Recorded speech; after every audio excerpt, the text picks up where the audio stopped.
Now in this question, speed is given as 12 km per hour in the first case and 15 km per hour in the second case. तो इस तरह के जब भी same distance travel करने के लिए अलग अलग स्पीड के ऊपर के क्वेश्चंस होते हैं तो आपको हमेशा याद रखना चाहिए that whenever speed changes time always changes but distance doesn't change. If you increase your speed distance doesn't get reduce, distance remains as it is. That means whenever speed changes time changes but the multiplication of speed and time never changes. That means even the first case whatever is the speed and in the first case whatever is the time, the multiplication of them will be exactly similar to whatever is the speed in the second case and whatever is the time in the second case. Now it is saying a man leaves his home and walks at a speed of 12 km per hour, reaching the railway station 10 minutes after the train had departed. Okay, that means in the first case when his speed was 10 km per hour, the time that he is taking is t plus 10. मतलब अगर t minutes में उसे पहुंचना चाहिए तो he is reaching 10 minutes after the train is departed, मतलब 10 minutes extra ले रहा है वो. So the distance is 10 into T plus 10.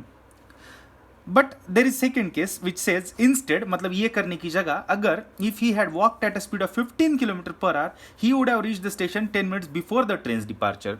मतलब हम अगर मान के चलते कि टी मिनट में ट्रैवल करने के बाद अगर टाइम पे पहुंचता है बंदा, तो जिस केस में उसका स्पीड 15 था उस केस में वो ट्रेन के 10 मिनट पहले ही पहुंच रहा है, मतलब उसकी जर्नी t - 10 मिनट्स में ही कंप्लीट हो रही है. And what I told you in the this formula is speed into time multiplication always remains same. So ये solve करते तो ये आ रहा है 10t plus 100 is equal to 15t minus 150. 10t 15t इधर लेके आते हैं तो 5t is equal to plus 150 इधर लेके आएंगे तो 100 plus 150 will be 250. That means t is nothing but 50. तो t की वैल्यू आ रही है 50.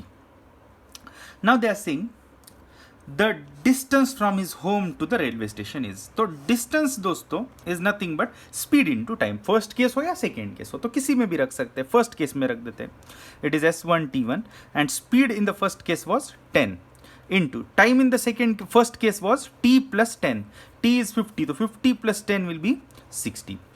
So t plus 10, t is 50, तो 50 plus 10 will be 60. लेकिन दोस्तों जब आपको ये कैलकुलेशंस करने होते हैं तो units doesn't matter as long as they are same on both the cases. जैसे कि यहाँ 10 और ये भी 10 मिनट्स में था, ये 10 किलोमीटर पर आवर में था, ये 15 किलोमीटर पर आवर में था. तो जब तक यूनिट स्पीड के दोनों केस में और टाइम के दोनों केस में सेम है तो अब तक कोई प्रॉब्लम नहीं आती. लेकिन जब आपको फाइनल आंसर देना होता है डिस्टेंस का तो उस वक्त आपको यूनिट्स का ख्याल रखना पड़ता है. Distance is speed into time, so this speed is 10 मीज इन किलोमीटर पर आवर.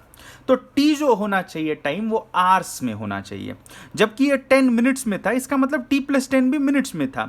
इसका मतलब ये t की वैल्यू 50 मिनट्स में है, 50 प्लस 10 ये मिनट्स में है, तो ये 60 भी मिनट्स में है. तो इस मिनट्स को आवर्स में कन्वर्ट करने के लिए आपको 60 से डिवाइड करना पड़ेगा. तो 60 कट होगा तो डिस्टेंस की वैल्यू आएगी 10. तो distance is 10 kilometre. Whenever the speed is in kilometre per hour, whenever speed is in kilometer per hour, distance should always be, sorry, time should always be in hours and you will get the distance always in kilometers. आप इसमें भी रख सकते थे, जैसे मैंने speed 1 into time 1 कहा है वैसे ही आप इसमें भी रख सकते थे, सेम ही आएगा. मतलब even if you would have said that distance is equal to 15 into t minus 10, t is 50, 50 minus 10 is 40, और आवर्स में कन्वर्ट करने के लिए 60 से डिवाइड करते तो भी आपको 22, 23, 3, 5 इंटू 10 सेम ही आंसर मिलता, 10 किलोमीटर. So answer is 10.